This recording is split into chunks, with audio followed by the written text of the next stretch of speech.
extent that probably we are going to stand still. Probably the largest lockdown in the history of probably global history we witnessed, and the entire country just stopped functioning. We saw probably unbelievable suffering. We saw unbelievable mortality. We learned new terms. We learned about cytokine storms, and we started asking for various tests. We started asking for interleukin-6, and we started asking for LDH, ferritin, whatnot, and God knows, in last 20 years, the kind of test I would have not asked for, I've asked for in last 6 months. Every third day we are asking for this test without knowing how to interpret this results, and without knowing what kind of change, therapeutic change it will have in the management. But that's what has happened.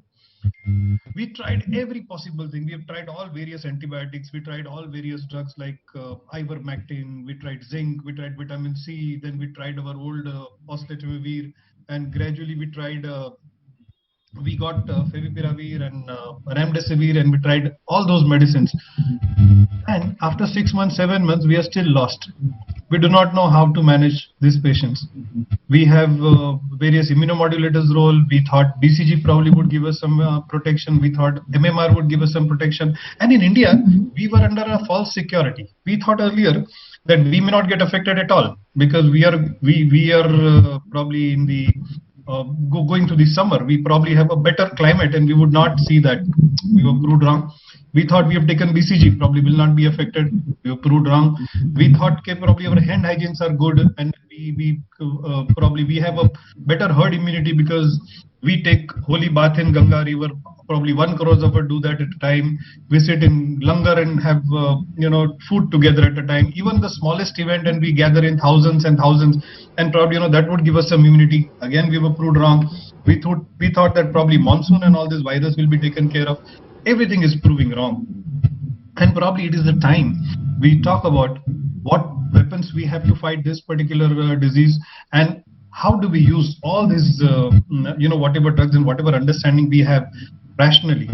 Today, for that, we have the excellent panel with us.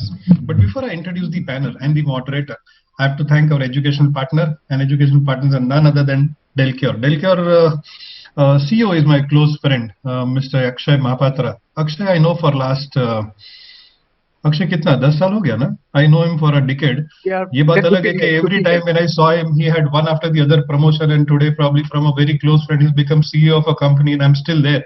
But then still, I'm very happy for you, Akshay.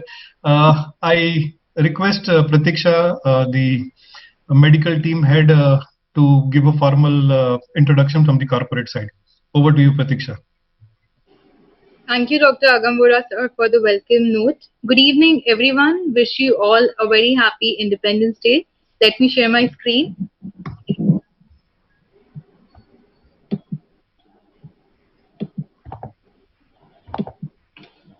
Yeah.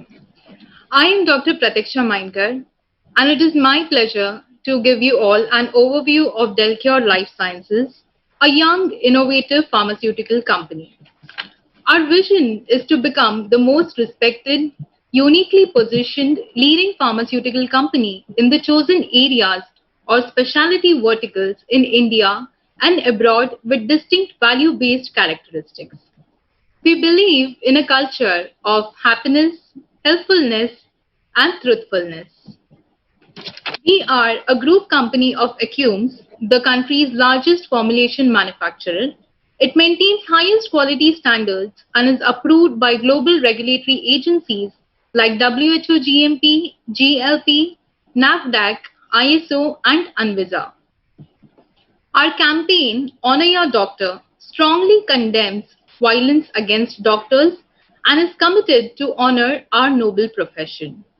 The aim is to increase the trust between the doctor fraternity and the society. With the launch of this campaign in 2017, activities are conducted across the country to reinforce the importance of doctors in our society. Nucleus is an academic platform of Delcure Life Sciences. This campaign includes various initiatives which help in dissemination of knowledge or scientific information across the medical fraternity. Access to healthcare and medicines is every individual's right. And to expand the reach of our medicines, we plan to triple our manpower in the next 2 years. We are presently operating in the therapy areas of nutraceuticals, pain management, respiratory, gastroenterology, diabetic neuropathy, and orthopedics. Going ahead, we plan to bring dermatology, urology, and critical care in our fold. Delcure also wants to be a part of the warrior team to fight against COVID-19, hence the introduction of our COVID-19 management range, which includes immunity-boosting products like Del-C-Z and Del-C Plus, which contains a combination of vital immunity-building ingredients like vitamin C, vitamin D, zinc, and amla. Our recent launches include Favipiravir 200 mg tablets under the brand name Favidel and Ivermectin 12 mg tablets under the brand name Tough. It is my honor to introduce our CEO and MD, Mr. Akshay Kumar Mahapatra. He brings with him 26 years of rich pharmaceutical experience, notably in the development and management of strategic opportunities and bringing therapeutic products to the Indian market. He is a leader who believes passion and dedication with knowledge are the only drivers for success and our achievement. With this, I conclude my presentation and let me now again invite Dr. Agam Vora, sir, to do the further proceedings. Thank you very much. Thanks, Pratiksha. That is a very nice overview of your company. Thank you, sir. Akshay, 26 years? Oh shit. You're senior than me in industry. Good. I think we move on to the panel discussion, and we have excellent panel here. And all the panelists are very close to my teacher, Professor Director Dr. K.C. Mohanty. Dr. Tada, I met again some 22 years ago with Professor Mohanty for the first time, and when he took me to first trip to Northeast, and since then, probably sir has kept so much of love and affection for us in academy that he has always honored our invitation to be there with us. Dr. Randeep Guleria, thank you very much for joining. Dr. Deepak Talwar, Raja, all Mohanty sir's favorite. So whenever he would design any program, first few names that he would put it down and ask me, confirm their presence, confirm their timing, are these names. So I'm really grateful that you all are here. And the program is moderated by none other than my very close friend, Dr. Ketan Mehta. Ketan is currently the president of Academy of Advanced Medical Education, the platform which we're using. Ketan is a physician par excellence with his special interest in diabetology and cardiology. He is giving his services at Asian Heart Institute, at Raheja Hospital and at Suchak Hospital. And I'm fortunate that every day morning, my morning starts with, it's coffee with Ketan. So then in the morning, Suchak Hospital, we have our first coffee together and then our day starts. So whenever we are in town, probably, we meet daily. Ketan has shouldered various responsibilities of various associations, is very active with the Malad Medical Association, very active with IMA, Mumbai West, and probably he has organized various conferences on his own. He is currently in the managing committee of Cardiology Society of India. With that, I hand over the platform to Ketan. Dr. Ketan Mehta, over to you. Thank you, Agam. A very good evening to all of you. Agam has given a very nice introduction about the subject and topic, and since we have a galaxy of faculty with us, I'm sure you all are going to have a real blast for today's topic. Friend, today we know what we are going to discuss about. One sec, I will just... Yeah. Before we start today's talk, let us wish a happy Independence Day to all of you.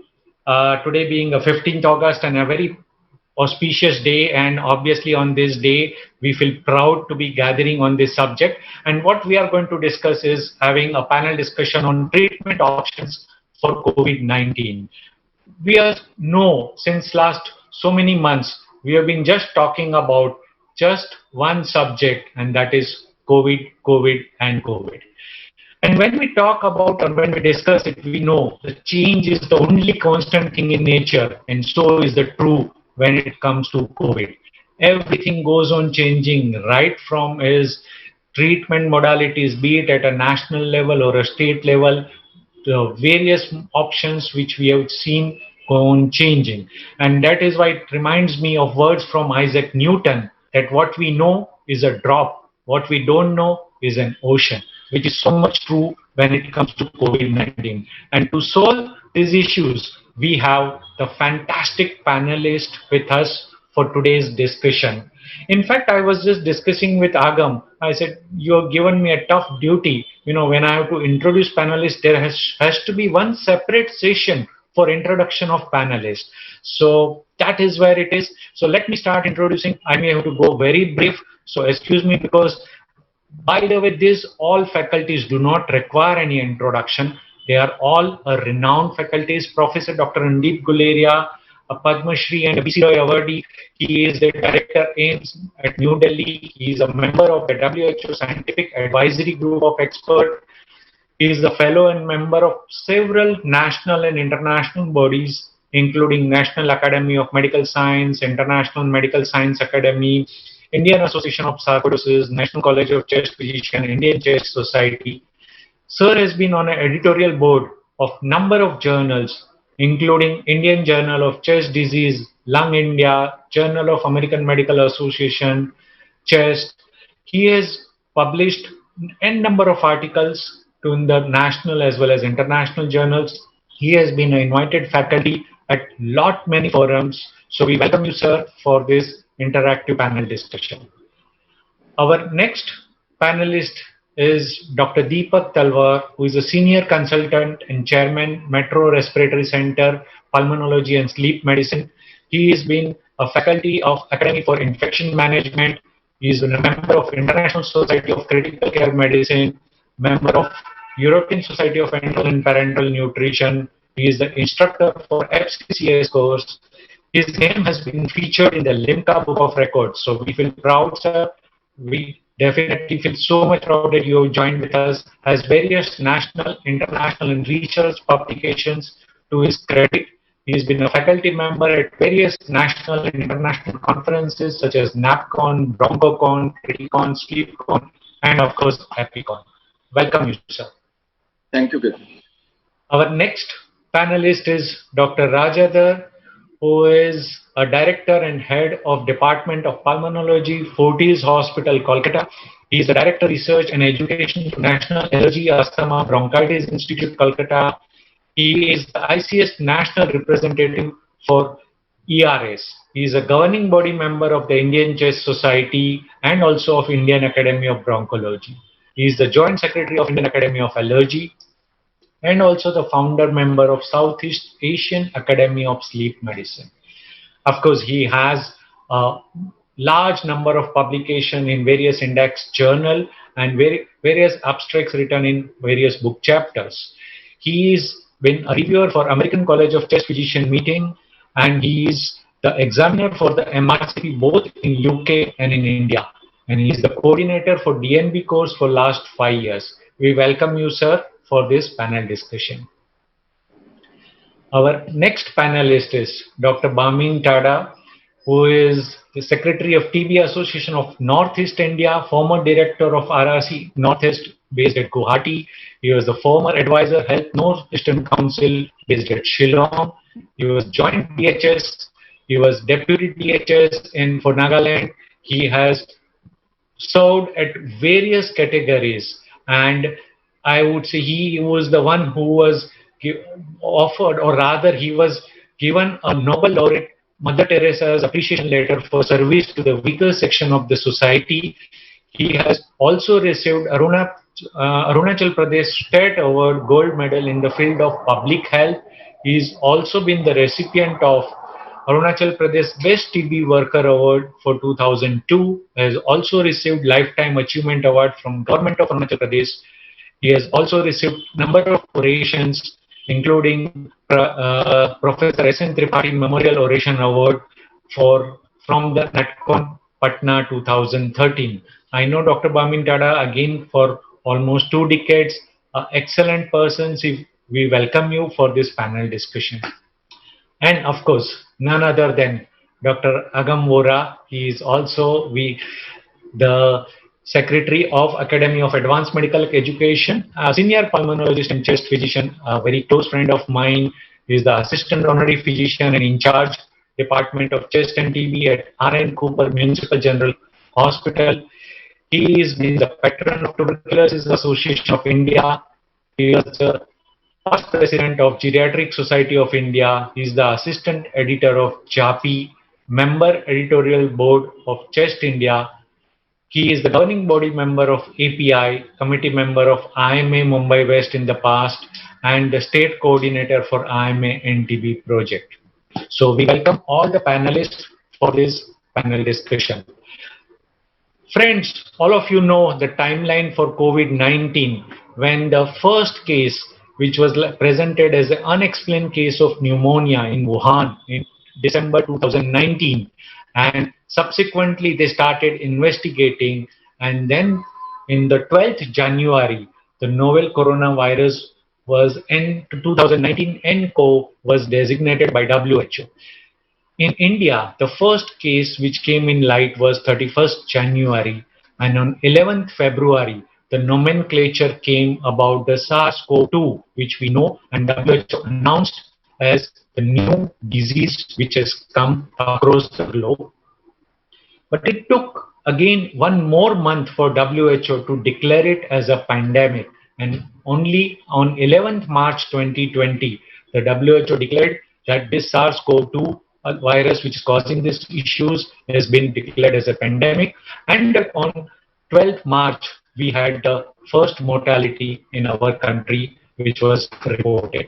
So this all of us are aware about it, and we know over a period of time the clinical management protocol which goes on changing various versions of them, which was officially declared by Ministry of Health and Family Welfare, and we know how the addendum and things have changed over a period of time, which we all are versed with, and we are going to discuss certain pertinent issues.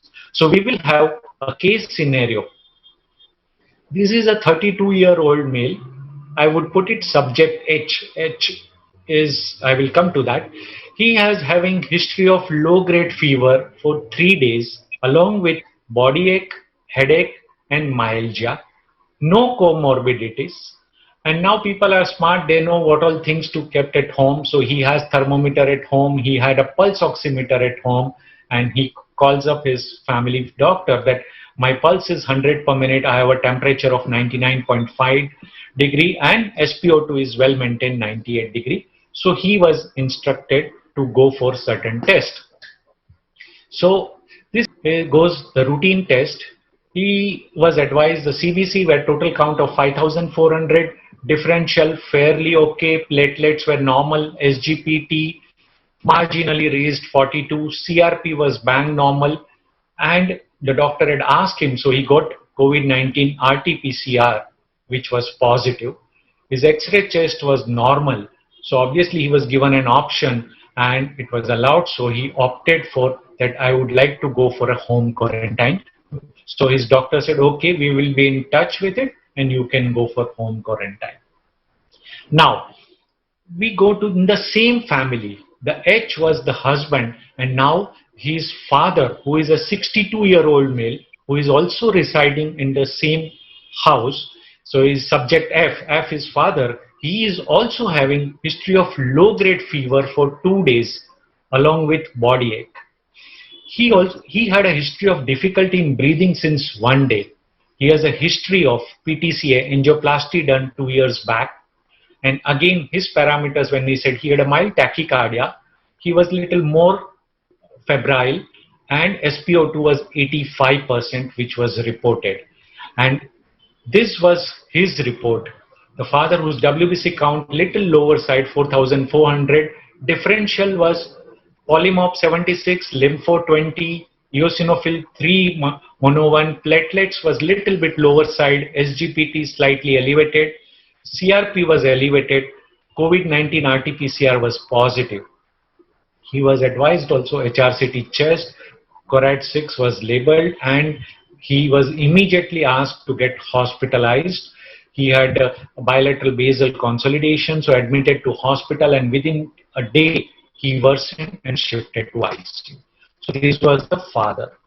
Now at the same time, the mother of the patient who was there, she is a 60-year-old female. She also had a low-grade fever for one day along with just body ache. She is diabetic since 8 years. Pulse 100, temperature also 100, saturation slightly lower side 92. Her sugars were 375. Hers also COVID-19 RT-PCR was positive, and the doctor said, you are diabetic, you are 60, better get hospitalized. Though your parameters are otherwise okay with a little low SpO2, you better get hospitalized. So she also got hospitalized. So this is subject and mother. And obviously the patient's, original patient's wife also worried.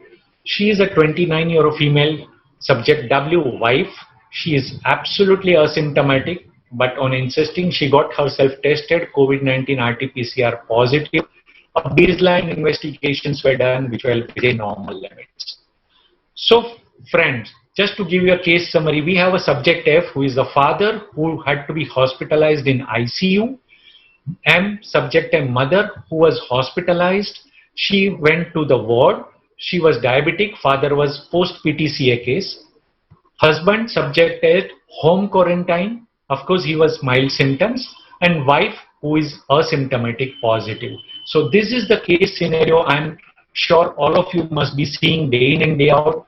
We are seeing such cases where multiple family members are getting involved in one house in Bombay so often. So let's come to, I would start with Dr. Bamin Tada. Sir, what therapy will you offer to subject W, wife, who has been found as who is asymptomatic and has been found as COVID-19 RT-PCR positive? And in extension, I will ask, is there a role of vitamin C, vitamin D, and the zinc, and at what dosage? Dr. Tada, please. Dr. Tada, please unmute. Yeah, I think basically I must admit that I have rather come to learn from you. I'm actively involved in the clinics, and for last nearly 9-10 years I'm medical technocrat, bureaucrat, and right now I'm working as a medical secretary. So rule could be, I think you have to really improve the immune system. So I think that is one of the main reasons. And then of course vitamin C, zinc, and vitamin D, we have to really supplement. This is, I think, with all the precautions, we have to. This could be ideal for the home quarantine, but then home quarantine also you really required to be a well ventilated room, separate room, so that we can really prevent. I personally feel that I think we have to really observe this and give proper diet and all the supplements of vitamins. Until it's really required to be. So, and if necessary, I think we can give a broad spectrum antibiotics also we can give. Okay, so here, the standard first thing is we routinely recommend that they should have an SMS, social distancing, S for social distancing, M for mask, and S for sanitization, which should be the standard protocol. So all those, obviously the SMS which is being followed over there, and as you sir said rightly, because whatever the best thing, patient being asymptomatic, maybe a nutraceuticals which can be given, which is vitamin C, vitamin D, and zinc. So Agam, would you like to suggest any particular dosage which you would recommend for giving these vitamins? There's a lot of confusion regarding dosages of zinc. I really do not know what kind of dose would be enough, but then there are preparations which are available having 15 milligrams. There are preparations which are available having somewhere around 50 milligrams. I think I would be happy so far as patients are taking, one vitamin C, one zinc, and probably vitamin D supplementation. Now, whether to treat everybody with vitamin D supplementation or to get their vitamin D levels, and if their vitamin D levels are low, then only to probably give corrective doses or maintenance doses, are all debatable things. But during pandemic times, I think I wouldn't waste much of time on doing all that. I would put them on all these possible supplements. They have some role for sure, and I am very certain in my mind that they do no harm. That is for sure. So I think I would continue this treatment. Fine. So here the recommendation, at least even a asymptomatic individual can receive safely vitamin C, vitamin D and zinc. And obviously this is the time we don't ask for checking for vitamin D levels and C, because it has been found that more than 90% of our Indian population are anyway vitamin D deficient. So you can overall safely be giving, unless somebody who is on a very high dose vitamin taking on a daily basis. That is the thing which we can do. So this is what I think, besides which probably anybody has a different view, asymptomatic, positive patient, anything want to offer? Any Dr. Talwar or Dr. Guleria sir, do you have any different viewpoint than this? I would tend to agree. There are some data which is emerging that vitamin D at higher dose can also be given. And there are some groups which give vitamin D almost 60,000 units every alternate day for the first few days. And they're trying to show that actually helps as far as immunity is concerned in decreasing the viral load. So some give a much higher dose of vitamin D than what we traditionally give in patients who have a low vitamin D levels. Vitamin C also is given. Usually people would give 500 milligram twice a day. And as far as zinc is also concerned, as was already mentioned by Agam, there's no clear-cut guidelines. Normally any multivitamin which has some degree of zinc preparation can also be given. Again, these are the data for the utility of all of these nutraceuticals is to some extent not that strong. But as you said, they probably do no harm and may provide some benefit, if at all. So they could actually be given in mild or asymptomatic individuals. Right. Thank you, sir. So that is what...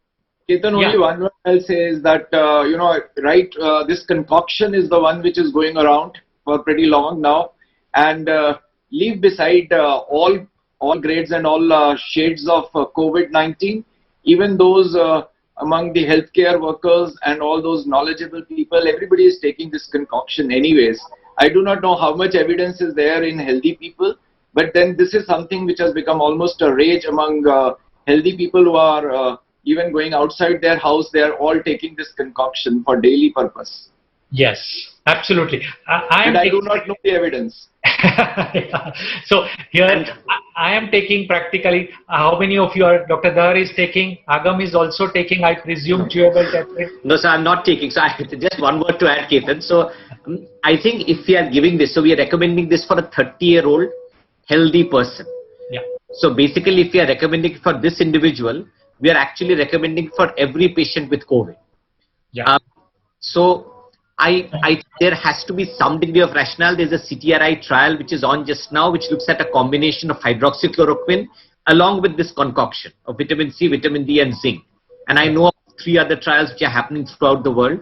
So I agree with everyone. I think it is a possibility that you give this, but I probably wouldn't say a blanket yes for every patient with COVID who comes in should get this concoction.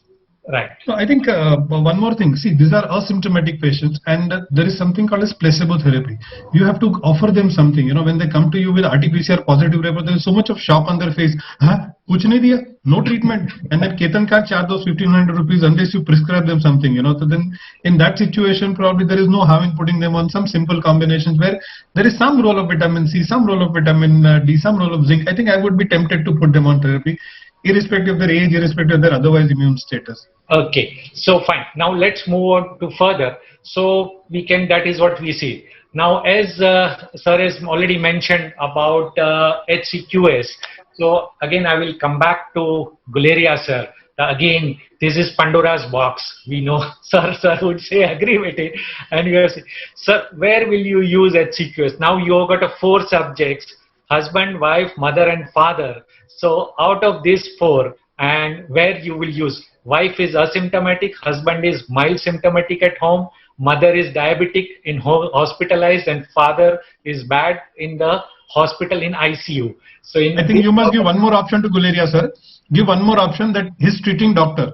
Yeah. The family's treating doctor, whether he should take it, give 5 options. Correct. So Guleria, sir, your viewpoint, sir, about HCQS. I think HCQS is one drug which is surrounded by a lot of controversies. It's literally become political. It's almost as if you have to decide whether you're pro-Trump or anti-Trump when it comes to using HCQS. So it's, but whatever data is available, it's not conclusive. I would say that the data currently is moving towards against the use of HCQS. The Indian guidelines, however, still recommended, and they would say that in mild cases, HCQS can be used. And in, as was mentioned, in healthcare workers who are coming in close contact with COVID-19 patients, it may be useful. The data for healthcare workers has actually come mainly from India. And this is based on 3 studies, one which was done as a study from our own center, which looked at hydroxychloroquine among healthcare workers in the COVID hospital. There's another study which was done from Delhi hospitals, and one other study which ICMR has published in IJMR, which they looked at multiple sites. It was a questionnaire-based study, and they tried to look at the efficacy of hydroxychloroquine in healthcare workers as compared to those who did not take it. The ICMR study actually even showed that there was a dose-response relationship, that those individuals who took the loading dose of hydroxychloroquine and subsequently the weekly dose, there was a tendency to have less COVID-19 infection as compared to those who did not take, and then it was better in those who took the first loading dose, and the incidence of infection was much higher in those who did not take hydroxychloroquine.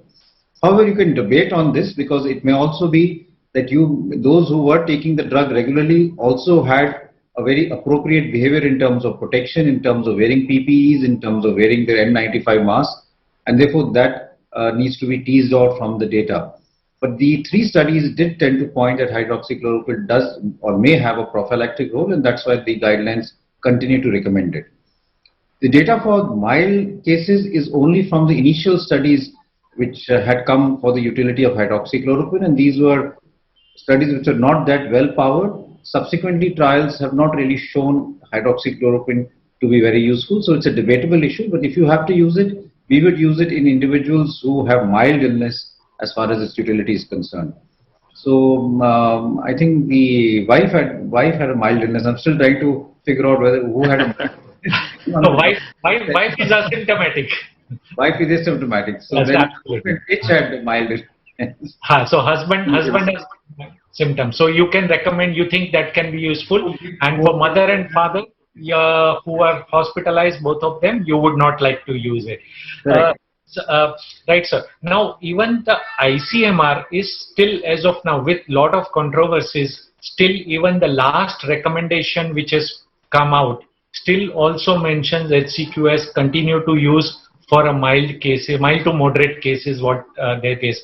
So, of course, the debatable issue, and after there was an article which came in the Lancet and NEGM which created lot of controversies and about the authenticity of the publications which came, which all of us are well aware about, that created so much chaos across the globe. Everybody started looking about the authenticity of the publications and all, but the fight is still on, and as you said, it is, as of now, we can just only recommend for mild cases where it can be recommended. Ketan, can I ask Dr. Guleria a question? Yeah, sure. So I think you said in your presentation that the husband is actually isolating at home. Is that correct? Correct. So Randeep, would you actually give the drug in a patient who is actually on home isolation in a treatment dose? So we would give 400 milligram twice a day with meals on day 1, followed by 400 milligram once a day. You could give it in split dose also with meals for the next 4 days.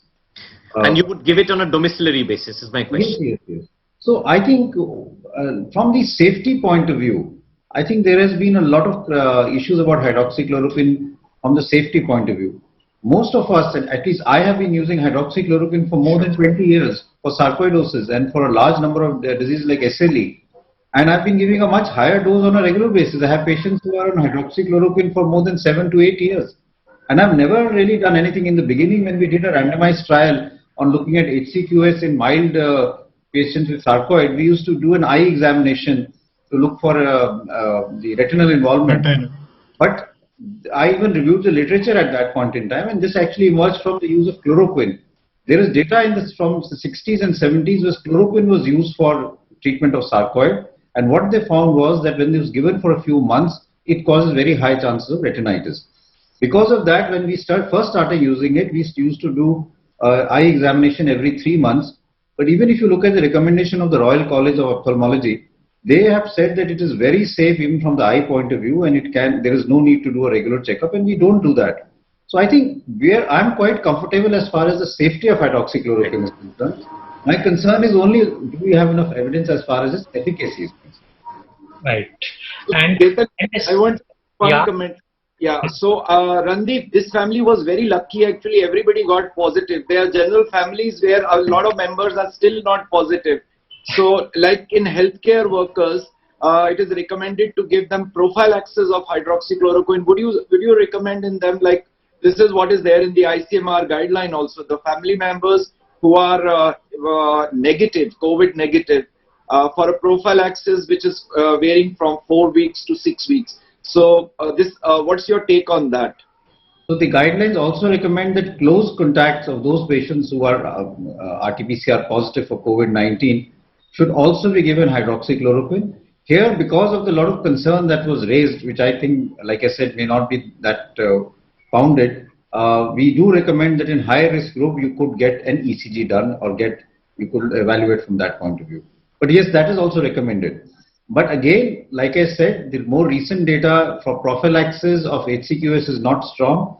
However, we need to look at this data very closely, because this has now taken sort of political overtones, and I would say industry overtones. You know, it's a competition between a drug which is very cheap and a drug which may be very expensive. And sometimes there is a bias which may creep in, because we have a very strong lobby as far as industry is concerned.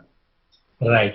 If I may add, Ketan, I mean, I remember pushing at least 10 or 15 of my colleagues in taking hydroxychloroquine on regular basis. I myself take it every week. I give it to Bijal, and my mummy, papa both take it, you know. I used to see about 30 indoor patients daily, and about 10 or 15 OPD patients with suspected, kind of in this pandemic, you would any flu-like symptoms coming would be COVID suspect. I used to see that kind of patients. With all due respect to whatever PP kits, etc., you don't have that kind of protection in OPDs. You know, when you take ICU rounds, you are fully protected, but in wards and in OPDs, you can't take that much. And wearing those PP kits in OPD, I've never done that. A lot of my doctor colleagues who are taking HCQs, none of them have got it. Two of my doctor friends got it. One is Dr. Mangesh Tivaskar, who got it, had relatively milder course. So I think I am in favor for hydroxychloroquine. I would say that yes, what Sir said, ECG and probably retinal evaluation, if there are no contraindication, I would safely give them hydroxychloroquine. Yeah. Now there is some more data which talks about ivermectin also. Ketan may have some slides on it. We'll be coming back. Probably yes. So here the issue about the QT prolongation on ECG, which was really hyped up. In fact, per se, hydroxychloroquine itself does not cause QT prolongation if given as a single drug without a patient who are not on any other drugs which are causing QT prolongation. So that is one thing. Even when it is been taken as a prophylaxis, you don't require any ECG also for that matter if they are not on any other drug causing QT prolongation. So probably that issue was really hyped up by lot of, whether it was a pharma gimmick or whatever has been said, it had become a really more of a political war. But at least we got the message over here. Let's move on to the separate subject. Otherwise, our full panel discussion can go only on HCQS only. Okay. So coming to Dr. Talwar sir, please. Now, azithromycin, which came as a big way, and over a period of time, doxycycline took a preference. So, sir, your preference of using azithromycin or doxycycline, and now obviously which we have decided, the wife who is asymptomatic, we are not going to give her touch anything, but husband, mother and father, will you be giving to all three, and which will be your preference? And so Yeah. So Ketan, depends whether which part of the month I saw this patient. So if I had seen this patient in April and May, I would have standard given azithromycin and hydroxychloroquine. No, August, 15th August. Now, July onwards, I got started scaring about the combination of azithromycin and hydroxychloroquine. So I started with hydroxychloroquine and doxycycline or ivermectin, one of them. So right now, we are using back to hydroxychloroquine and azithromycin, or if there is a contraindication to use them, then only to go for doxy or ivermectin. That's what we are using at present. We have a data, as I think Randeep will also allude to it, that it's not favoring anything very specific. The only thing which came out was that you can't combine azithromycin with hydroxychloroquine. They will increase the QTC more. They'll cause more toxicities, but which is also ill-founded. Right. And will you give it to... I'll give it to the young man. I will give it to the young man who's quarantining at home. Yes. And for mother, father, will you be using, or the next question is, when will you prefer parenteral antibacterial? The mother, father both are hospitalized, where you would use parenteral drug? Yeah, so Ketan, using antibiotics in hospitalized patients, obviously if they are in the hospital, whether they are in the ward or the ICU, they will be getting a minimum IV antibiotic, which will be like either I'll be using azithromycin again or even augmentin. But in the ICU setting, obviously the choice of antibiotic will be more broad spectrum at that point of time. Correct. So the father who is admitted in ICU with a lung involvement, bilateral basal consolidation, you would prefer definitely to use a parenteral antibiotic here, which would be broader spectrum. Fine. That's okay. Now we move on to another aspect, which again Agam is waiting since long. So I will not ask specifically to Agam now, because this is where Agam was too keen. I would ask Dr. Rajadhar, role of ivermectin, the dosage, when it came, again, there was a different dosage and duration. And for our 3 subjects, because now we are not taking into consideration wife, because who is just asymptomatic. So will you give to husband, mother, father, all 3, or whom? So Dr. Rajadhar, please.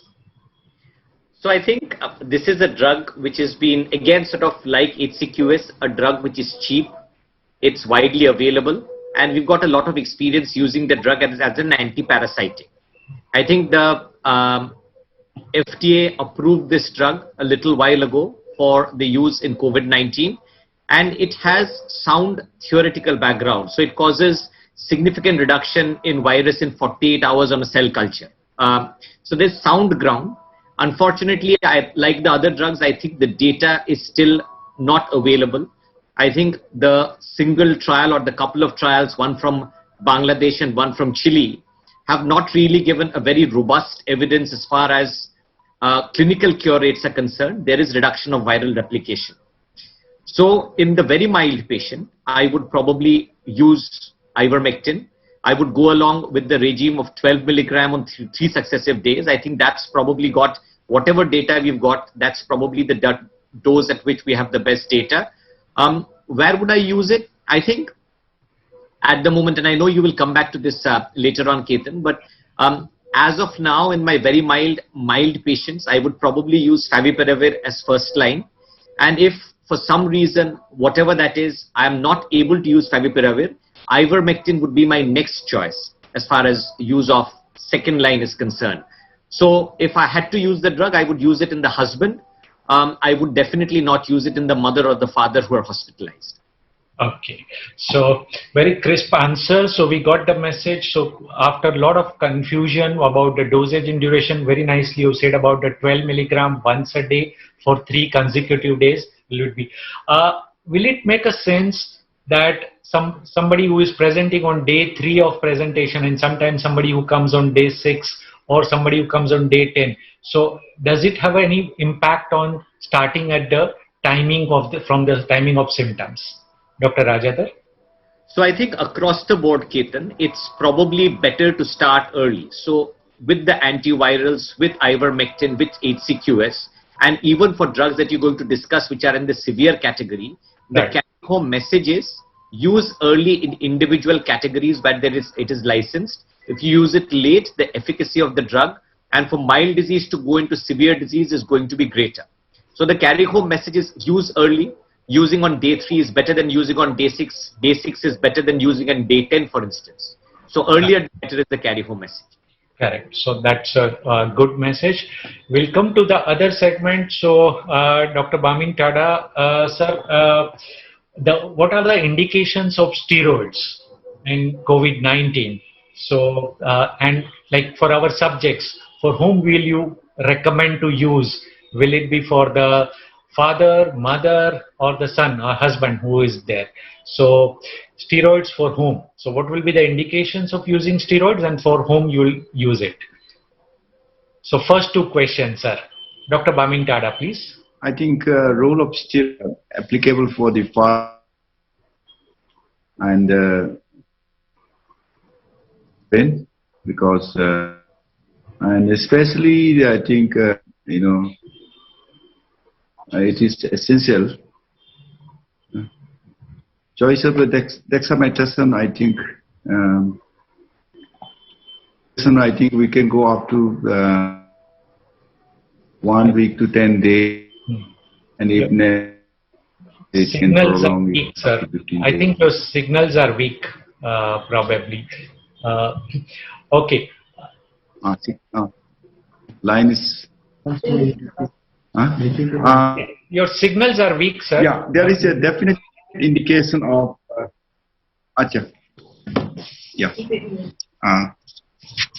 There is definite indication of steroids, especially dexamethasone.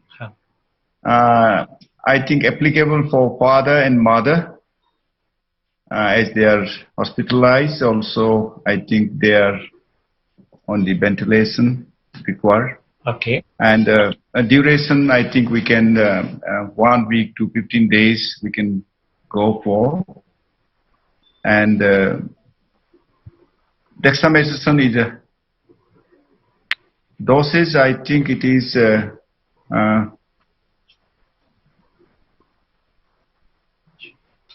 dosage. I'm not very sure what dosage you have to give. I think all of you who are in clinics, you must be knowing.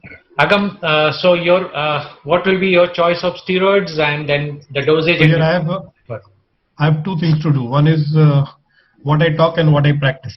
Okay. Yeah. So first, what I talk. What I talk is that steroid should not be given in the initial phase of viremic phase. I mean, we know that there is initial asymptomatic phase where the replication is most, then comes the viremic phase, and then comes in some patient a cytokine storm and probably complication related to that or a recovery phase. There is a trick of using steroid. So if you use steroid too early and in too high dose, probably it may enhance the viral replication and probably there may be more of viremia. And frankly speaking, steroid may not have role in the early part of disease, but yes, for sure, when there is a organizing pneumonia pattern, or whether there is fibrosis setting in, whether there is lung destruction going on, or whether there is cytokine storm setting in, probably that is the time one would use steroid. Literature again, as Dr. Tada sir very rightly said, goes more in favor of dexamethasone, and one should use that. About me, I have never used dexamethasone. I have never liked dexamethasone. As chest physician, most of us always liked a shorter acting steroids, and probably there is a preference over methylprednisolone. And so then general trend is to use methylprednisolone.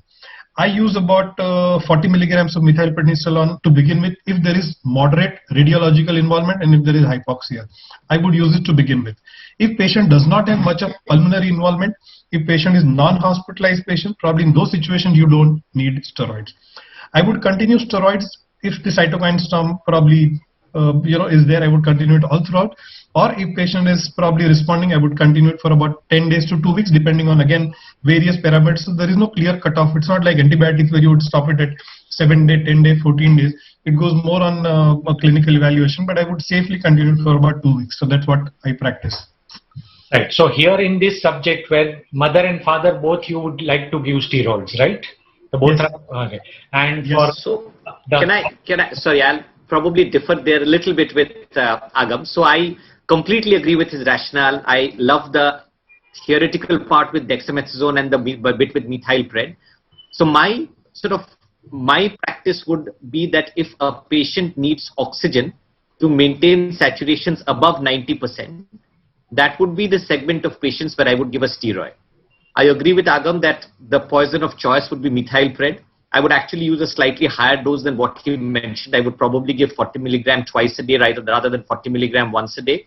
I wouldn't use it in a patient who's not needing oxygen. Again, going by the very theory that he spoke about, so it's viral replication versus correction of ARDS. That's what you try and weigh. If it's viral replication you're worried about early on, you do not give the steroid, which is why you don't give it in patients not requiring oxygen. And the patients who are requiring oxygen, you think more about the ARDS and worry less about the viral replication, and hence you would give it to the cohort of patients who would require oxygen. So in my book, it's the man who is in intensive care who's requiring oxygen who would be the person for steroids.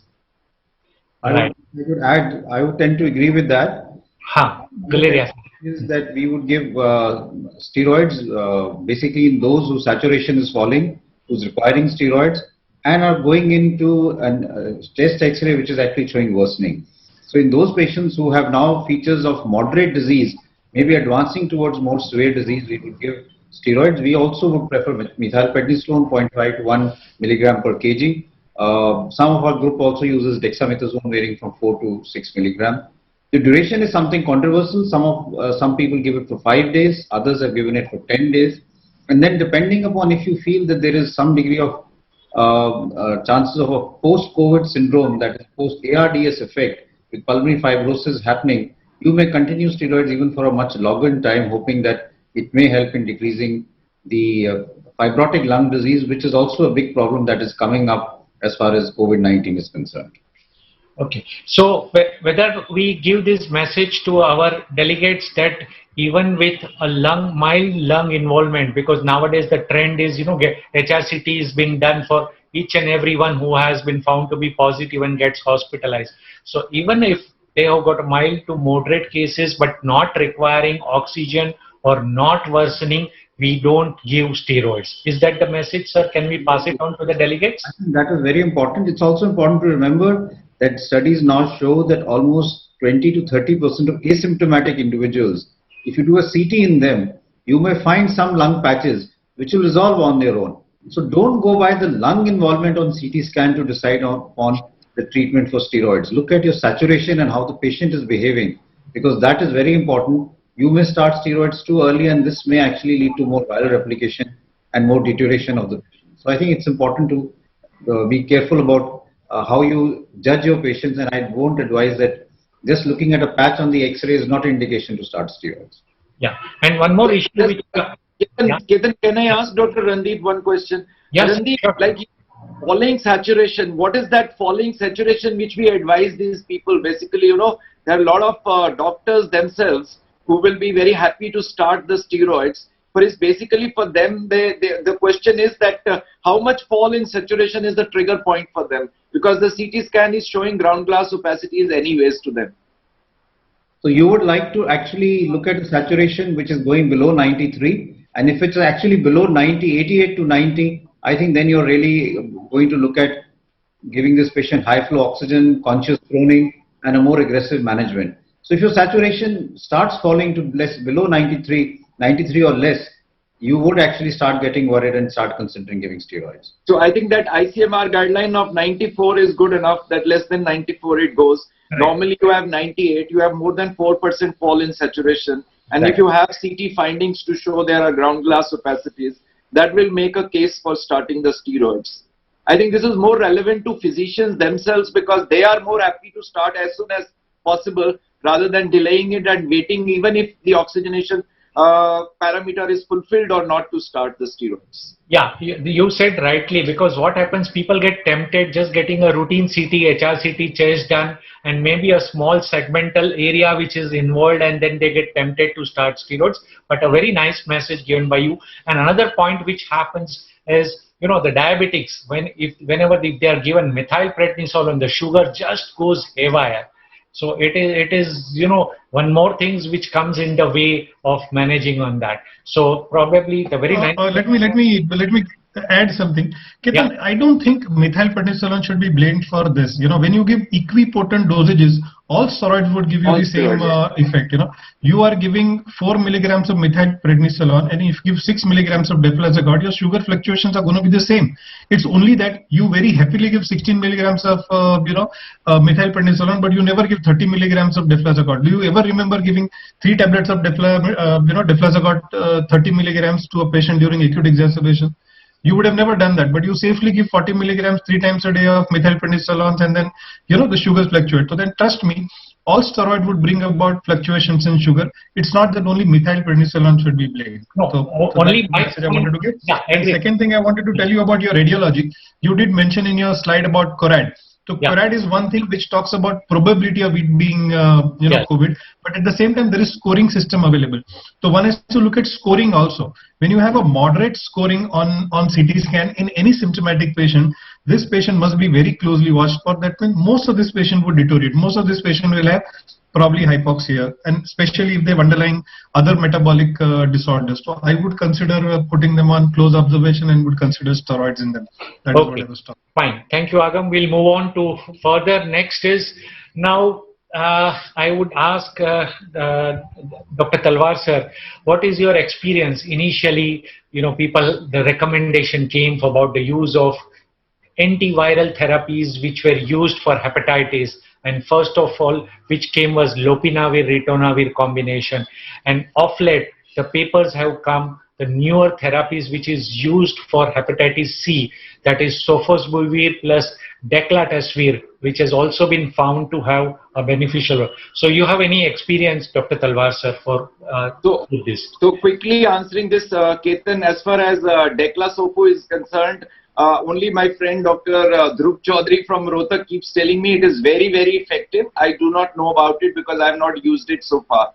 Lopina Ritono we have been using prior to we had availability whenever we had the issues of availability of remdesivir, or we didn't have a favipiravir. At that point we were using this combination. That was in April and May. But now by and large we have shifted this antiviral spectrum to more of favipiravir and remdesivir. So I have not much experience at the moment of Sofo plus Decla.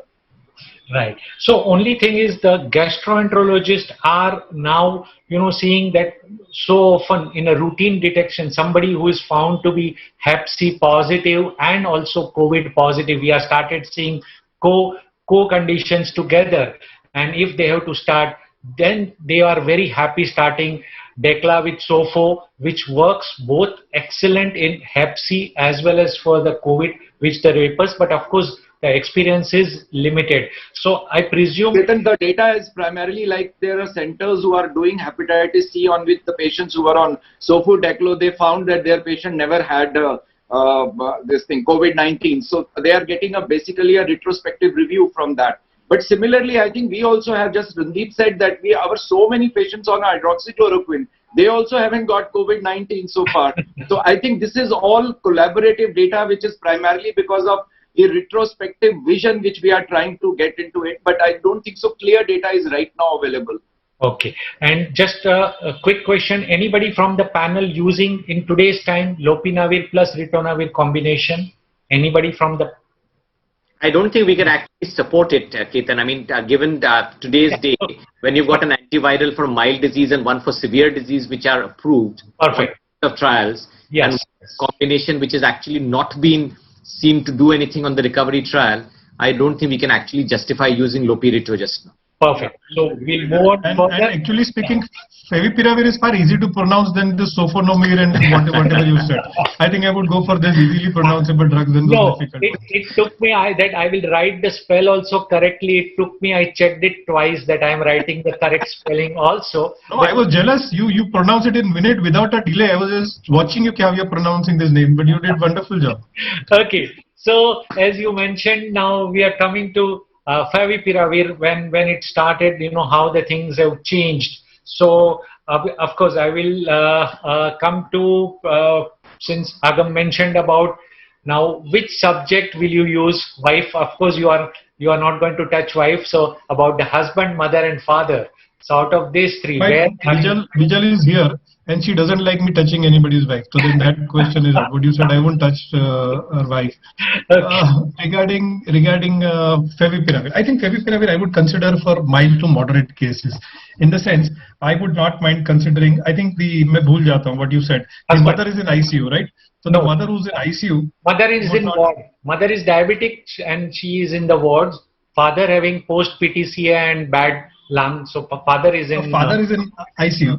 Yeah. Father is in ICU. So I would not probably consider favipiravir there. I would ask. I would use remdesivir there. For both other situations, I would consider favipiravir. I think favipiravir is the drug which is considered for mild to moderate cases of COVID, and both these cases fit well into it. So even the husband, the gentleman who is at home quarantine, who is having mild symptoms, you would recommend favipiravir, right?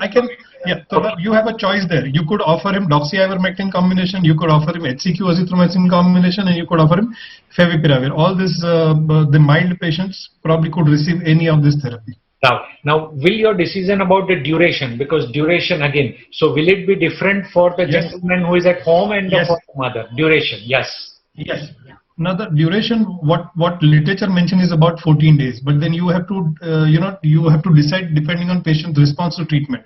See, if the patient who's in wards, you put them on treatment and patient deteriorates over time, I would safely stop that favipiravir and put this patient on remdesivir and shift this patient to ICU. In the patient who's at home quarantine, probably develops any symptom, he would definitely be advised hospitalization and probably treatment will be accordingly modified. If patient continues to improve, see patient who's on home quarantine, if his symptoms disappear, if his cough goes away, fever goes away, breathlessness is not there, probably I would stop this therapy on 5th or 7th day. If patient who's in hospital continue to be symptomatic and has radiological involvement, probably I would continue it for full 14 days duration. There is no sense in giving this drug beyond 14 days. I think I would stop at 14 days. So 7 to 14 days is the thing which you are looking at it. And in your personal experience, what are the common side effects you have observed or come across while using favipiravir? Excellent. Ketan, that's an excellent point. When I started using it, I have about 120 plus patients who are on favipiravir now or who have completed favipiravir therapy. I have found it extremely safe. There is a loading dose required. On day one, you need to give them 9 tablets in the morning, 9 tablets in the evening. If you're using 200 milligram tablet, that is 1800 morning and 1800 evening. That is what you give. And that loading dose gives you probably loose motion. So I feel a lot of patients develop loose motion on day 2, day 3. And it is a self-limiting loose motion. Now, I don't know whether these loose motions are due to drug or they are part of disease itself. Because a lot of my gastro colleagues feel that I put them on treatment very early. Because as Raja said, probably you should initiate it as early as possible. So I like to introduce drug in 24 to 48 hours. A lot of my gastro colleagues tell me that this may be presentation of COVID GI involvement. So I don't know whether it is COVID GI involvement which gets better with favipiravir on day 2, day 3, or it is the loading dose of favipiravir which gives you loose motion which settles on day 2, day 3. I have not stopped favipiravir for the want of side effects. That means in none of this patient I had to stop favipiravir. All you do is give them fluid replacement. Probably ask them to match the intake accordingly. And give them some salt supplements, etc. But you don't require any anti-motility, you don't require any, all those low motels and etc. etc. Treatment is not required for them. I have seen probably transient rise in OTPT, and that too because in indoor patients you tend to over-investigate. Every day 2, day 3 you started doing tests. Otherwise, there was no clinical indication for asking for this test. And probably in next 1.5 to 2 months we got wiser and we stopped asking for it. So I don't see much of a problem there. In most of these patients probably rises 2 to 3 times, that is somewhere around 150 OTPT becomes, they don't rise beyond that. Again, I have not stopped favipiravir for side effect in any of these patients, liver related also. And third, probably in the webinars I learned that probably this drug gives rise to uric acid elevation also, because I never asked for uric acid in any of my patients. None of my patients complained of specific joint pain. They had joint pain which was thought always due to viral disease, and probably it settled on its own. In the previous meeting, Raja told me that probably a lot of patients do get uric acid elevations, and so I started looking at it, but then probably I have not really modified treatment based on that as well. So there are 3 mentioned side effects. One is loose motion, second is alteration of liver enzymes, and third is elevation of uric acid. Otherwise, there are no major side effects. Right. But can I ask a question, Ketan? Yeah. Can I ask Dr. Guleria a question? So completely agreed with what Agam has said about favipiravir. Right. So Dr. Guleria, bench to bedside. So your reading of the literature and then translating into clinical practice. Agam mentioned 3 choices. So HCQS plus minus azithromycin, ivermectin, doxycycline, and now favipiravir. How would you grade these? Which patients? How do you select, if at all? This is a very difficult question because at the end of the day, it's an individual choice as to what you want to use.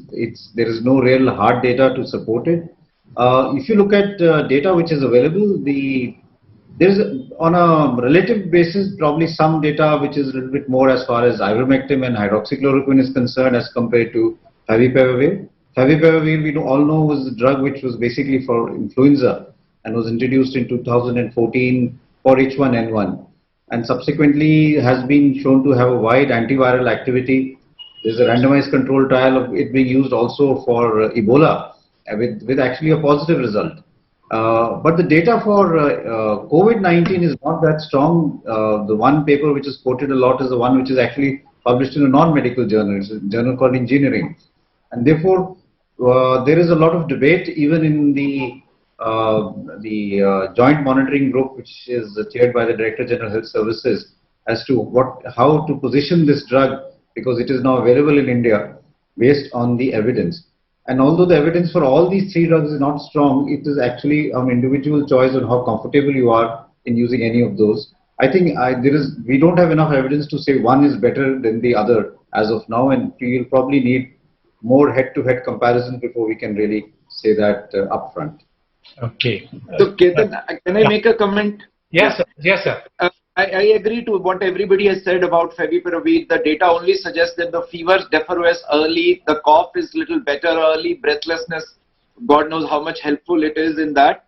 And the only thing which is different from what Agam has said, that in mildly patients who are home quarantine, stopping them as soon as they become afebrile or they feel better, because some amount of cough will persist for a little longer period of time. So stopping at day 5 or day 7 of favipiravir is generally what we do not do, and would like to carry on at least minimum of 10 days. We have no data. Data is up to 14 days only. That's the one thing which I wanted to make comment. And second, I think what Randeep has made very clear, the data is much more stronger for remdesivir, especially for the father who's admitted with 92% saturation. Sorry, the mother who's diabetic with 92% saturation in the ward. She is also a candidate for early remdesivir rather than favipiravir at this point of time, because the saturation has already gone down in that patient, and probably this patient requires a quick addressal of the issue, that the patient might deteriorate into severe, where the patient might have to be shifted into the ICU very soon. So I would differ on that, but rest, of course, home quarantine and mildly symptomatic patients, I personally feel it is an antiviral. And when you are talking about antiviral, it's a viral disease. Obviously, it makes more sense to use it early, and perhaps in mild cases as soon as you diagnose it. But that leads me one question to Dr. Randeep, that in such patients, when we have asked for a COVID test already and the report takes about 2 days, and you have a high clinical suspicion of it being COVID, and patients are mild, and at that point of time, is there any way that you would consider starting favipiravir, because we know it prevents progression from mild to moderate disease in some cases? At least that data is there. Need for oxygenation or oxygenation worsening is reduced. So at least we have this data to suggest, but that means we should start as soon as possible. If this is taking 2 days for RT-PCR report to come, so is it not worthwhile to start it at that point of time, which we are not able to do because it is under the informed consent process where everything has to be started the moment you have a COVID positive report only? Randeep. So this is a question which I get every day. We hold this I feel that even it's more complicated than what you said. You made it sound very simple, but it's suppose you have a person who's deteriorated and who needs remdesivir. Saturation, the mother you said, saturation was falling and who is now critically ill. You have an X-ray which shows the classical peripheral ground glass appearance, and the patient has classical features of COVID, but the RT-PCR has come as negative. Would you take the risk and give this patient remdesivir even if the RT-PCR is negative, or would you go ahead and do more testing, maybe a lavage to make sure that now it's in the lower airways and you may pick it up? with that waste precious time as far as the patient's condition is concerned. So I think these are issues which we will have to really address. In my mind, you have to discuss this with the patient and the family. And if you can talk to them, and if they are willing to take the risk and they give the consent, then even with a negative report, you could consider adding a treatment. But you have to be very careful. I remember just yesterday, as a matter of fact, one person who was from the Northeast telling me that he had a similar patient, and then they did a lavage and it came out to be Legionella. And the patient improved with treatment, although it looked very classically like COVID-19. So you have to really look at it on a case-to-case basis as to what the shadow looks like. Atypical pneumonia can happen because of a large number of other infections also. And the gold standard continues to be RT-PCR. We would say that you talk to the attendants and see, and the family, and at the same time aggressively try and do testing. You could use the rapid antigen kit, you could use the CBNAT, all of which would give you a result within 15 minutes or 2 hours. But this is at times a big problem, both in patients who have mild illness, but a bigger problem in those who have moderate illness and requiring to be given drugs which are having more side effects or which require more consent. Yes. I need to add something. Yeah. Ketan, I am also very critical about this particular point. You know, in Bombay, I always discuss in our meetings that on Bombay, suppose if you have a patient on Saturday afternoon and you suspect, this COVID, you ask for test. Earliest appointment he can get is on Monday, and earliest report he can get it is on Tuesday afternoon, unless you're asking for rapid antigen test.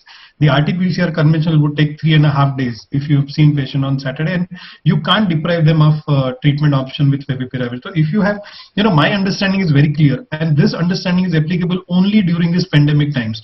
So if you have anybody presenting to you today with influenza-like presentation, you have to treat it as COVID unless proved otherwise. Like as what sir said, probably you do lavage and you come out and get an alternative diagnosis. I would safely stop my, favipiravir at that time, and I would continue a treatment for Legionella or whatever alternative diagnosis I get.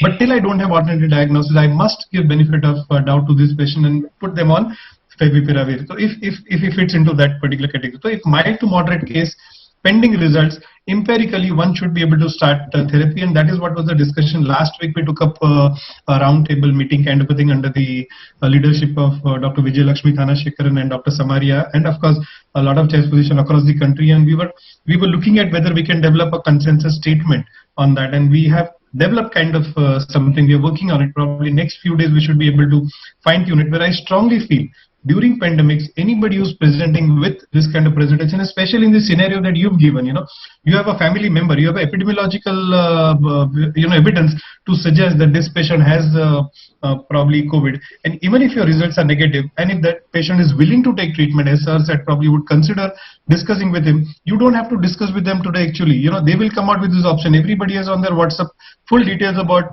favipiravir and the status, and they would really agree for taking treatment. I have not come across a situation where any of the patient denied taking favipiravir if given option.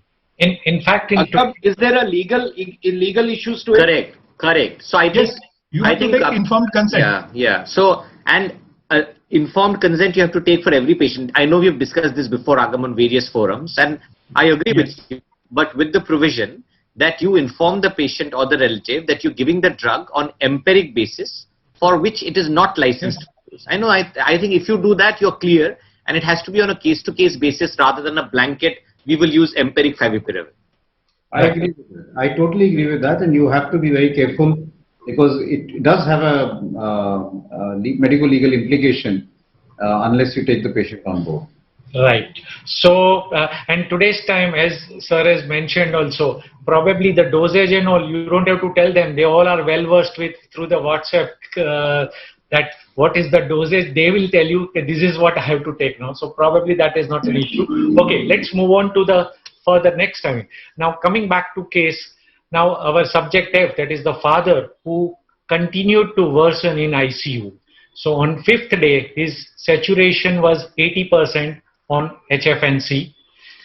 His HRCT was repeated, which showed worsening of the lesion. Now he has got almost 2/3 of both the lungs which are involved. His parameters, D-dimer has gone to 6,500, ferritin is 1350, CRP is 180, and IL-6 which was done is 350. So these are the parameters of the gentleman, elderly gentleman, who is a case of, again just to remind, a post-PTCA case. That is the only comorbidity, and these are the parameters. Now coming over here, now will you use remdesivir for this subject F? That would be, so I will come to Dr. Rajadhar. So what do you feel, whether you would use or remdesivir over here if it has not been started, and suppose by any chance somebody has put it on 2 days back on favipiravir, will you change to remdesivir? So Ketan, you have described probably the worst patient. This is the less than 5% population with COVID who will have a very high risk of mortality. So I guess if you've not started remdesivir as yet, you've probably missed the boat in this patient by now. So you would definitely start if you've not started. If your patient was on favipiravir, you would definitely stop the favipiravir and start remdesivir instead. But one would hope, in lines with what Dr. Talwar said, that you would have started this drug by now. So loading dose of 200 milligram once a day, followed by 100 milligram once daily, and you use the drug for between 5 to 10 days. The small trial, which wasn't very robust, showed that there wasn't very much of difference between using it for 5 days versus using it for 10 days. But in my clinical experience of using remdesivir in the severe group of patients, I think there is a difference. I think it's anecdotal, what I'm telling you.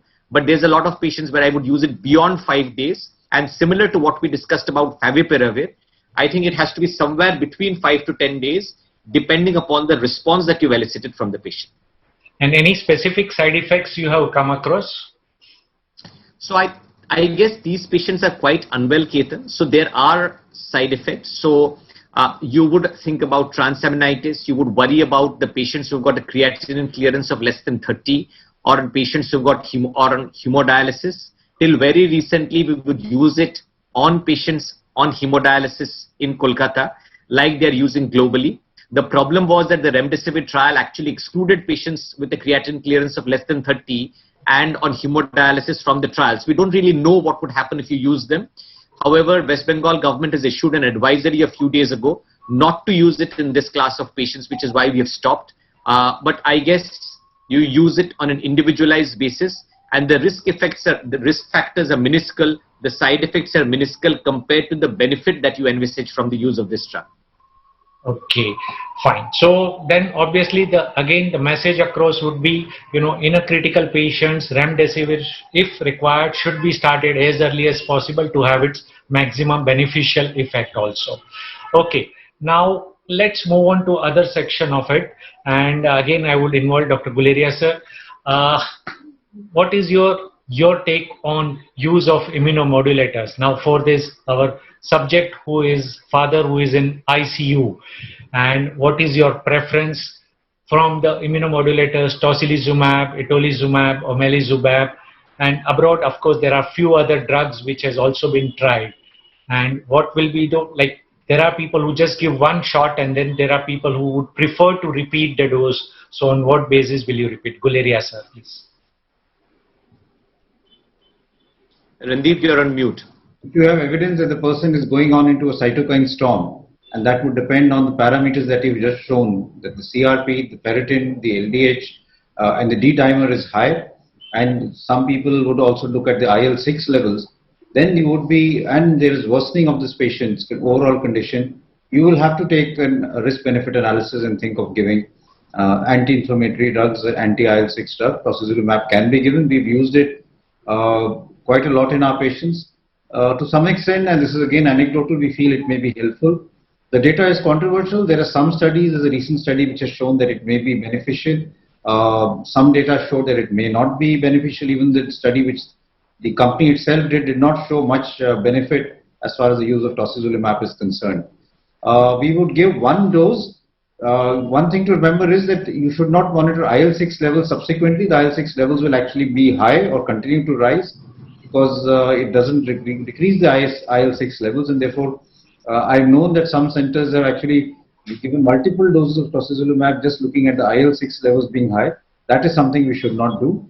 You have to look at the clinical picture and maybe wait for at least 48 hours to see how the patient is doing, and then take a call on whether you want to repeat the dose or not. Coming to itolizumab is an anti-CD6 drug.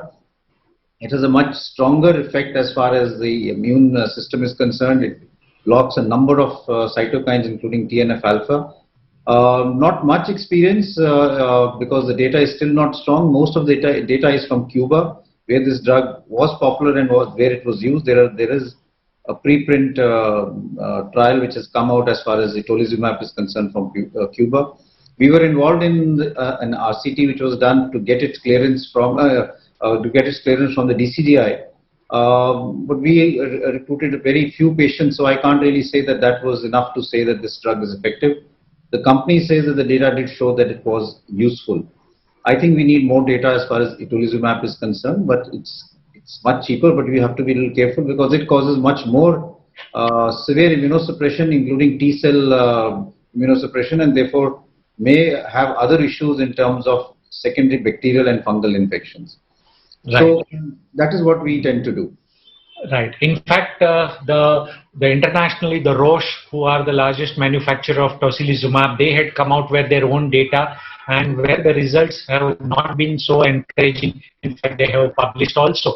In fact, recently the Indian company has sent the letters, official letters, to all the healthcare professionals, just dated 2 days back, about the centers which are using tocilizumab, clearly mentioning, I don't know what is the meaning of this. It states that it's not approved for COVID-19 in India, and in view of this, the physician should consider the risk and benefit of using Actimra in unapproved indications. So this is the letter which has come to, I'm sure many of you must have also received this letter coming from the Indian company also. So that is going to be just one thing. Just one thing to add to what Randeep said, in lines of what he said.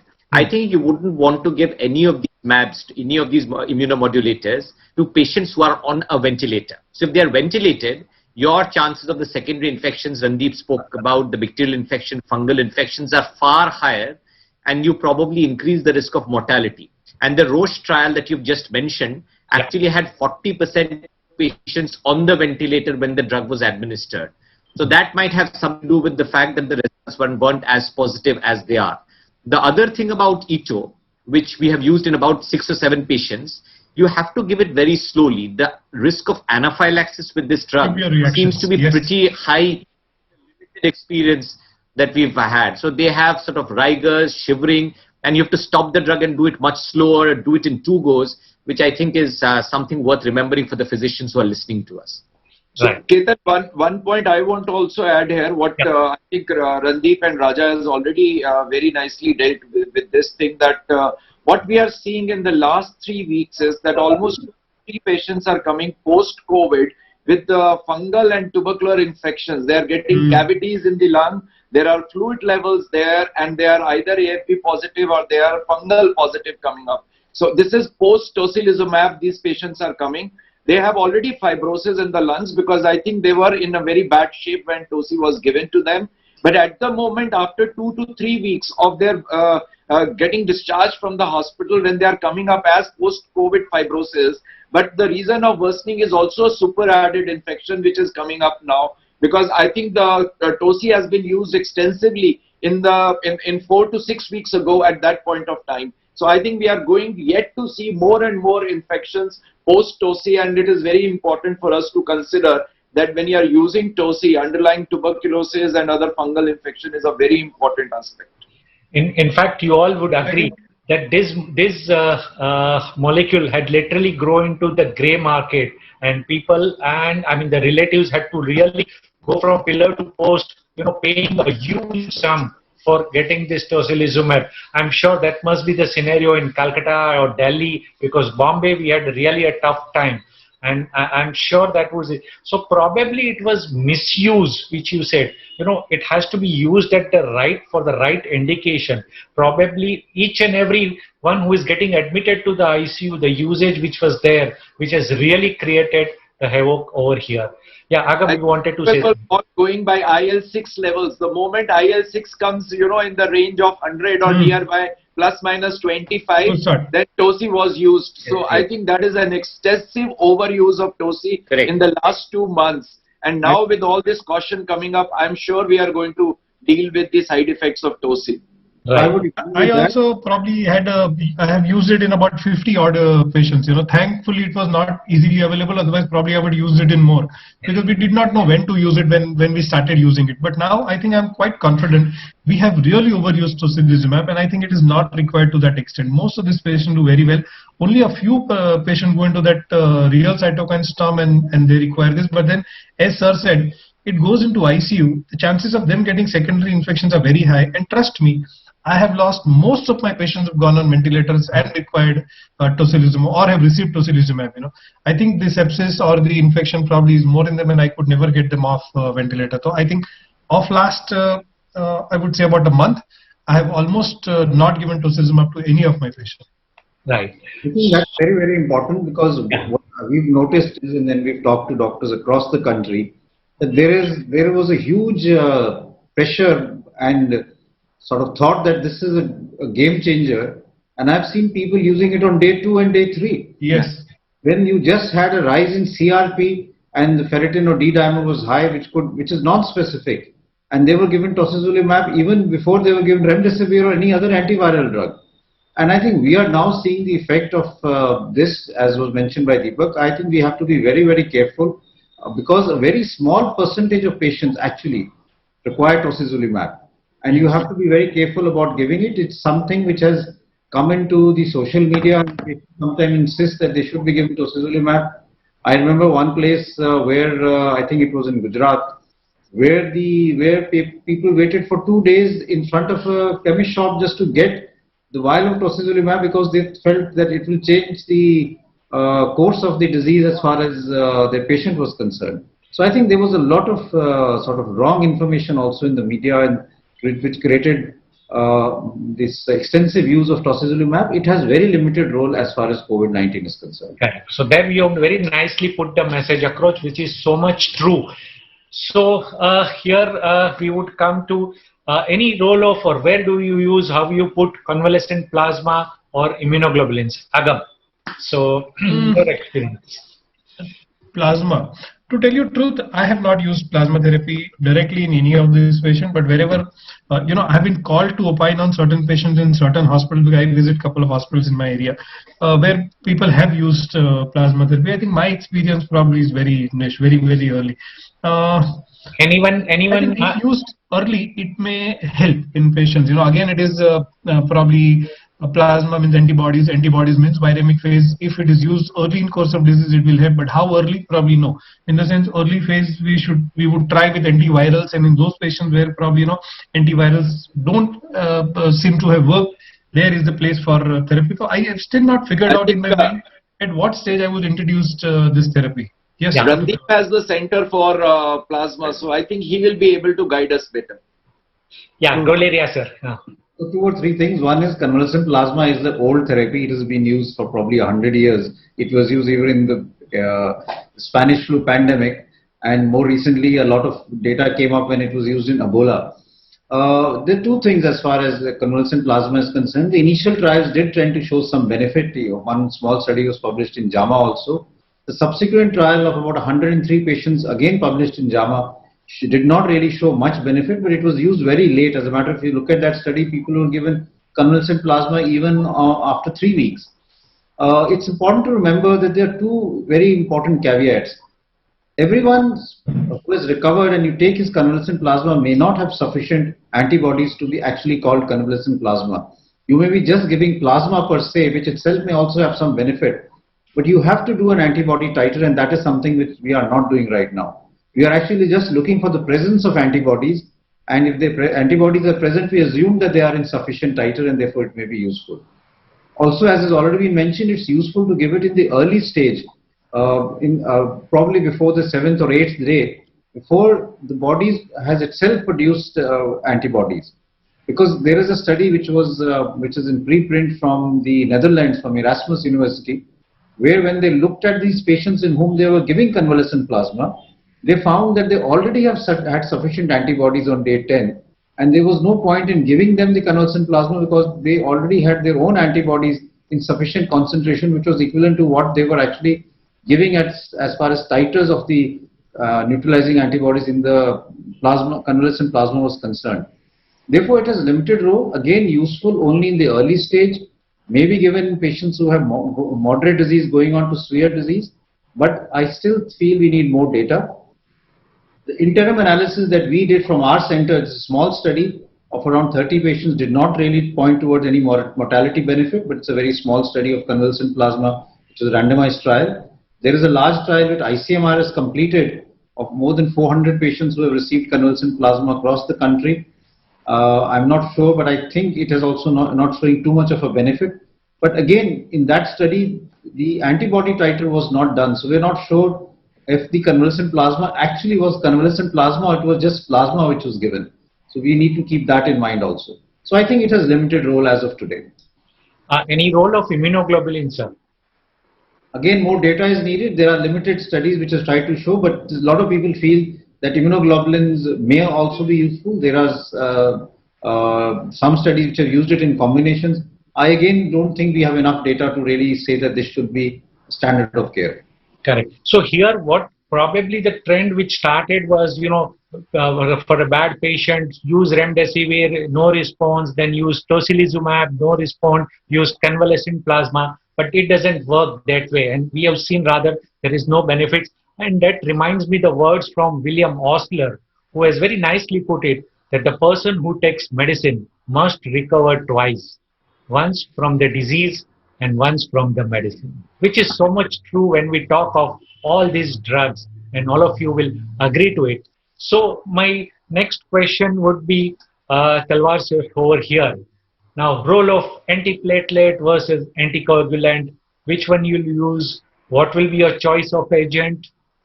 And now again, remind you, you can't forget our family. So the father is in both admitted patients will get low molecular weight heparin. Okay. The one who doesn't have much raised D dimers, I think the lady who's diabetic will get away with once a day, but the one who's in the ICU will get a therapeutic dose twice a day. Right. And they will continue to get till they are mobile. So obviously the one who's in the ward, hopefully she recovers and goes home, doesn't go on enoxaparin or any of the low molecular weight heparins. But the gentleman who's in the intensive care unit, till the time he becomes mobile, which may be even after discharge 1 week to 2 weeks, I would continue to use a prophylactic dose of a low molecular weight heparin. Okay. That's what we use basically. Okay. Any role for antiplatelets? So we are not using, so I have no idea about it. I think somebody else needs to opine on it. Raja? So negative trial, I think there is a trial which has looked at aspirin, and I think that back as a negative trial. I don't think there's a head-to-head trial between an antiplatelet and an anticoagulant, but I would definitely hedge my bets on an anticoagulant given the nature of the disease process. About the dose and everything else, I completely agree with what Deepak said. There are a couple of trials which have looked at NOACs on discharge, so patients who've had an increasing titer of D-dimer or patients who have had a very high single D-dimer recording of above 4,000, you might send them home on apixaban. So 2 to 6 weeks, as Deepak said, is the duration you give the NOAC for. And there are trials which show that there is a benefit, a mortality benefit, even though the trials are small and not robust. They're observational trials. Yeah. There was one paper which was come from Mount Sinai recommendation, which had mentioned about the apixaban, which had to be continued even on an OPD base, on a outpatient department post-discharge to be continued for a prolonged period of time. Sure. So what is the maximum duration you are looking at for duration of therapy? Because there were few papers which had even recommended to give it up to 6 weeks, and there were few papers up to 3 months also. So anyone of you are in favor of extended prolonged usage of anticoagulant? If I can come in. Yes, sir. What is usually done is that at the time of discharge, you take an assessment, a risk assessment using various scores of the risk of thromboembolic complication, deep vein thrombosis and pulmonary embolism, and based on that you take a decision. I do agree that people who have a high D-dimer, who have a high risk of DVT in terms of mobility, in terms of obesity, we should give it at least for 6 weeks and then take an assessment at that point in time whether we want to increase it or not. But 4 to 6 weeks seems to be the standard duration that we would give for most of our patients. Okay, thank you. We will now move to again other aspect also, and again your preference for delivery of oxygen, because there are a lot of things been talked about. How are you going to deliver the talk? So Agam, would you like to take that? And oxygen delivery would depend on level of hypoxia your patient has. All those who are mildly hypoxic would do extremely well on just nasal prongs. All you need to do is give them nasal prongs. If there is a refractory hypoxia, by refractory hypoxia I mean whenever you increase their FiO2 by 10%, if there is no corresponding rise of PO2 by 10, that is what is the definition of refractory hypoxia. You would give them different delivery systems. So there are different delivery systems available. You have a Venturi mask available. You have a reservoir bag rebreathing mask available. You have a high flow nasal cannula available, and if patient has got increased work of breathing, or if patient has got CO2 retention, or patient has got associated myocardial involvement and pulmonary edema, you would think of using a non-invasive ventilators like BiPAP, etc. Your positioning, yes, prone positioning does help. In fact, I want to add that steam inhalation does help. And I'm very fond of steam inhalation. In fact, all patients who are admitted in my hospital would get their own steam inhalation device, and they are told to do steam inhalation twice daily. In fact, I might take steam inhalation every time I finish my ICU round and come to the room. Before I start calling patient, I take steam inhalation for some time, and so I'm very fond of steam inhalation. I would give patients advice regarding proning. So whenever possible, whenever they are not full stomach, they should lie down prone, and probably that would open up the dependent portion of the lung and would improve oxygenation. Oxygen delivery depends on the kind of hypoxia they have. So you have a choice of nasal cannula versus mask versus Venturi versus reservoir bag versus high flow nasal cannula, and then if required, non-invasive ventilators. That's my take on it. Okay, so can I just add one word to what Agam said? I know we have run out of time, Ketan, but even then, so slightly more, everything agreed with Agam, just a slightly more passionate message about awake proning. If there's one thing that I have learned during the pandemic, it's about awake proning. This is not something that I had known from before.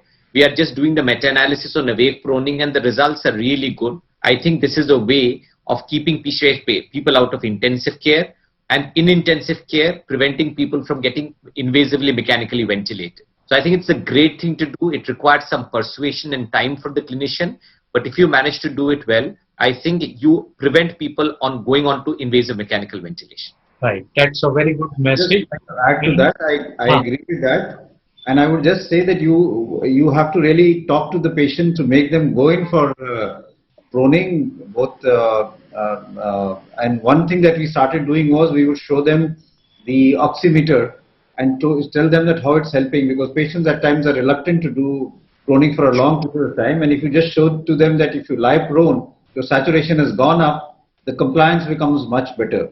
So as a simple thing, what you could do is to get a better compliance, keep the patient, the oximeter in front of the patient so that he sees that proning is helping. And that really helps in, for them to really continue to prone themselves. Otherwise, many conscious patients get a little uncomfortable as far as proning is concerned. So just wanted to add that. Right, that is good. So I would come to Dr. Bamin Tada, sir, here. Sir, there are been patients who are already on various drugs, and I came across, I tried to collect the literature where I found that following drugs, those who are taking or were taking, they had somehow a better outcome. So, like the first controversy came about AC inhibitor, and then subsequently the European Society of Cardiology and American Heart Association made it very clear. And in fact, subsequently the paper started coming which showed the people who were hypertensive and were taking AC inhibitor had a relatively better outcome. Same thing happened about the diabetic population, those who were on DPP-4 inhibitors or were taking gliptins, various gliptins, sitagliptin, vildagliptins, had a better outcomes, coincident, or that was the observational findings were there. Same thing happened about acid suppressive drugs. So H2 histamine HT2 receptor blockers like ranitidine and famotidine had a relatively better outcome. About lipid lowering fenofibrate had again a better outcome. Again, the diabetic drug metformin had an outcome, and even colchicine, those who were taking it had a better outcome. So, sir, what are your viewpoints about it? Dr. Bamin Tada, please. Well, in the beginning, I say that I'm for a long time I'm no more in a clinical, and I really apologize. I think some of you can really. Sir, voice is not clear, sir. Yeah. As I said before, yeah, that I have been away from clinics for more than 1 decade. So I think I do not have really, fair idea about. Right. So, sir, this is what the observation. Any of the panelists want to comment on this, because that has been the various papers which are there. So, any of the panelists, yeah, Dr. Guleria, sir. So I think there are just anecdotal reports or retrospective data which is present. There are studies which have looked at all of these. Some data which have looked at combination and shown that even H2 blockers, famotidine may be useful. Fenofibrate, metformin has been used in a large number of trials and shown that it may have some benefit. In number of things, it's also been shown to have some anti-aging effect.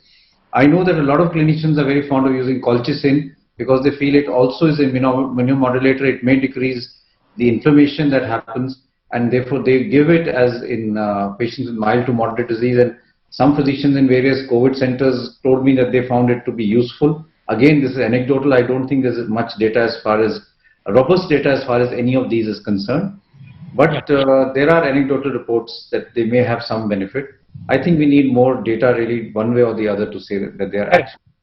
So here probably the message is not to recommend this drug, but those who are on these drugs, of course, there is no need to change over at that point of time. That is the message which can go across. Yes, okay. The data doesn't show that they're harmful in any way. Correct. They don't cause worsening of COVID-19. Correct. Now, there are certain miscellaneous compounds which has got some role, and Agam may be tempted. The role of Mycobacterium W or nattokinase, or L-arginine, N-acetylcysteine, or pycnovate, the pine bark extract. Agam, where do you place the role of these miscellaneous compounds? Again, as sir said, probably not much useful. I was talking to Baba and he said even Coronil was a very good drug, from the house of manufacturer of a very large Ayurvedic drugs. So then probably, and how useful all these molecules are. I think all these molecules have some role to play in some small specific group of patients which we are yet to identify. These are all immunomodulators, but it's not like Ramban immunomodulator for every particular, immunity. So it is not that it would boost every possible immunity. Now, I have used Mycobacterium W for 15, 20 years now. 15 years ago, I used to use it for tuberculosis when we did not have clear understanding of MDR tuberculosis and XDR tuberculosis. And for us, it was only drug-sensitive tuberculosis and drug-resistant tuberculosis. So that time for drug-resistant tuberculosis, I used to use Mycobacterium W. There are some studies which spoke about its use in gram-negative sepsis, and probably with COVID setting in, people started using it in COVID, and I found some utility. I'm a believer of immunomodulation. I inherit my love for immunomodulation from Mohanty sir, and Mohanty sir used to use all possible immunomodulators. So I have taken myself Mycobacterium W, as a single intradermal dose, and I've got such big, large, ulcer, and then probably a small abscess, and now there is a, good scar.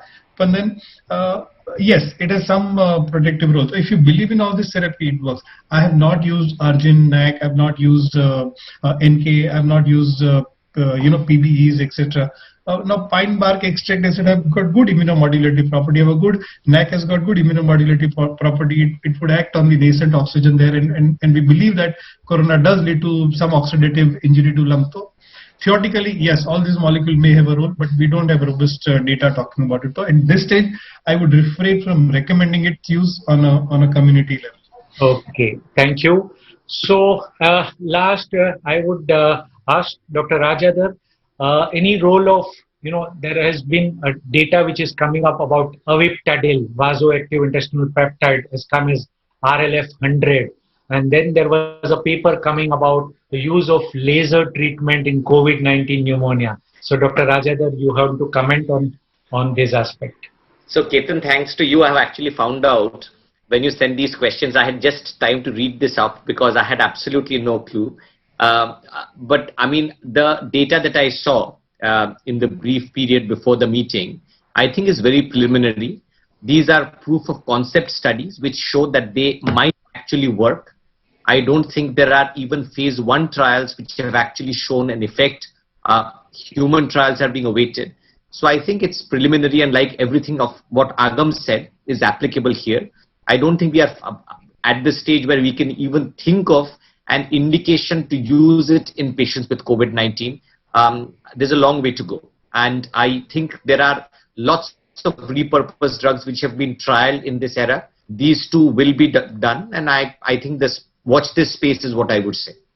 Right. So that is just I wanted to bring, since there was some discussion over here, because here I would just remind me of a quote from Thomas Alva Edison, who said that I will not say I failed 1,000 times. I will say that I discovered 1,000 ways that can cause failure, and which is so much true when we were treating the patients of COVID. In fact, just to give you the summary, we lost that father who was there in ICU. The mother did very well. She came back home. And of course, the son also, who was home quarantine, was fine. The wife was absolutely asymptomatic anyway. She did well. So let's all of us pray for the world to have a better recovery, to come out from this COVID state.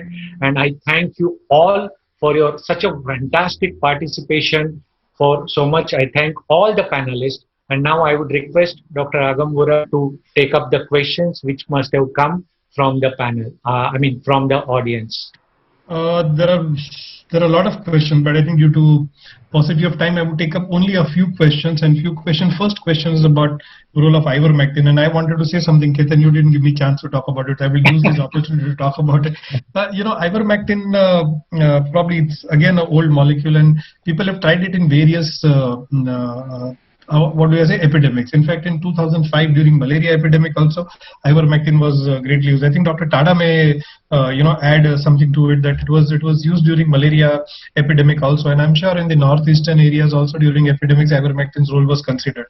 400 to 800 microgram per kilogram is what the dose is being spoken about, and we at Academy has developed a white paper, again a consensus statement on use of ivermectin for mild cases of the corona infection, and we believe that if given in the dose what sir said, 12 milligram once a daily or twice a day for 3 to 5 days can be considered. In fact, we are also looking very critically at various countries where in Peru, for example, or in Bangladesh, for example, they've used it in certain areas which are hot zone.